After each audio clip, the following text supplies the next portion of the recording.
Nathalie Nadeau, chamane urbaine à nathalienado.com et aujourd'hui, je vous parle de mala et plus précisément de comment méditer avec un mala.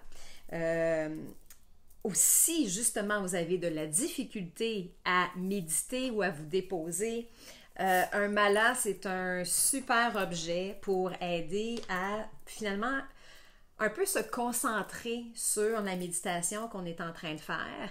Et il y a plusieurs façons de travailler avec un mala. On peut dire des affirmations, on peut faire des demandes, on peut faire ses gratitudes et on peut réciter des mantras ou des intentions / affirmations finalement avec un mala. Un mala, qu'est-ce que c'est? Ben, c'est un chapelet en fait bouddhiste qui est composé de 108 billes et quand on médite avec un mala, ben, on fait le tour en fait des 108 billes en répétant le mantra de notre choix, l'affirmation, la demande ou les gratitudes finalement. Donc, le mala, c'est un objet sacré.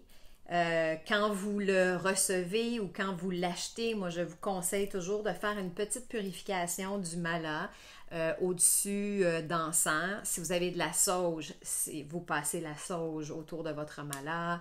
Si vous avez du palo santo par exemple, vous venez purifier, nettoyer votre mala avant de commencer à l'utiliser. Vous pouvez aussi venir le charger de votre vibration pour qu'il vous corresponde, pour que ce soit vraiment le vôtre, en simplement le gardant dans vos mains et en le mettant sur votre cœur, le siège de votre âme, et de simplement demander à ce que le mala vous appartienne pleinement et que vous puissiez profiter totalement de son énergie et l'infuser de votre énergie aussi. Maintenant, comment on se sert d'un mala et quel genre d'intention ou d'affirmation? J'en ai écrit quelques-unes pour vous donner des exemples d'affirmations ou d'intentions qu'on peut dire avec un mala, dépendamment de ce que vous vivez dans le moment finalement. Donc, vous pouvez par exemple dire « Je suis calme dans toute situation ». J'ai un travail parfait pour moi maintenant. J'ai un partenaire parfait pour moi maintenant. Je suis toujours au bon endroit, au bon moment. Je suis confiante, je suis créative. En fait, bon, peu importe, vous voyez l'idée. L'important, c'est que ce soit vraiment toujours dans le positif pour incarner quelque chose que vous voulez incarner finalement. Appeler cette chose-là que vous voulez incarner ou que vous voulez voir dans votre vie. Maintenant, comment utiliser un mala? Le centre du mala, c'est votre pompon avec la bille, ce qu'on appelle la bille du gourou. Quand vous faites vos affirmations, on ne passe jamais par-dessus le pompon ou la bille du gourou. Finalement, ce qu'on fait, c'est comme si on fait un rond d'un côté, on arrive au pompon, on repart dans l'autre sens. On ne passe jamais par-dessus le pompon, la bille du gourou de notre mala. On travaille le mala toujours vers soi.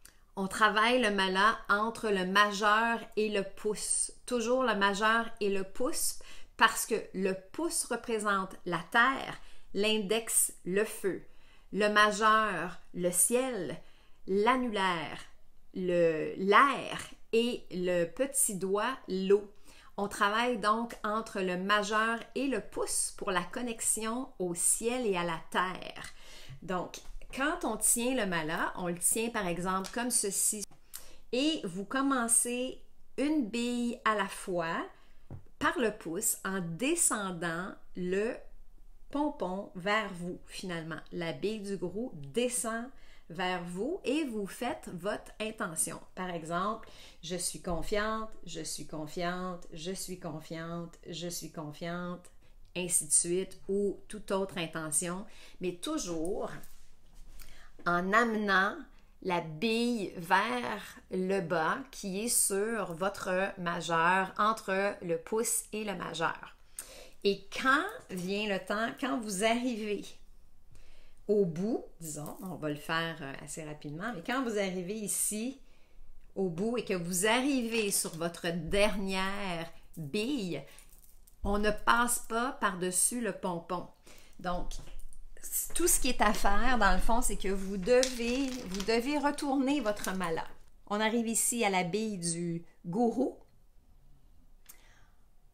Pouce en dessous, majeur par-dessus, on tourne et on reprend nos intentions, nos incantations. On arrive ici à la bille du gourou. Pouce en dessous, majeur par-dessus, on tourne et on reprend nos intentions, nos incantations. Donc, voilà, c'est un petit aperçu de comment utiliser un mala. Ce qui est intéressant, il y a aussi des bracelets qui fonctionnent de la même façon où il y a souvent il y a un petit pompon ou un petit truc en métal pour vous dire c'est le temps de changer de côté.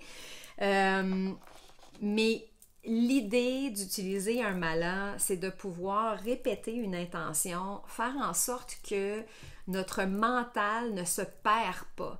Ce qui est difficile parfois de méditer ces temps-ci, c'est vraiment ça, c'est que le mental s'emballe, il y a tellement de choses, on pense à tellement de choses que c'est difficile de juste se concentrer sur un aspect quelconque ou de faire complètement le vide.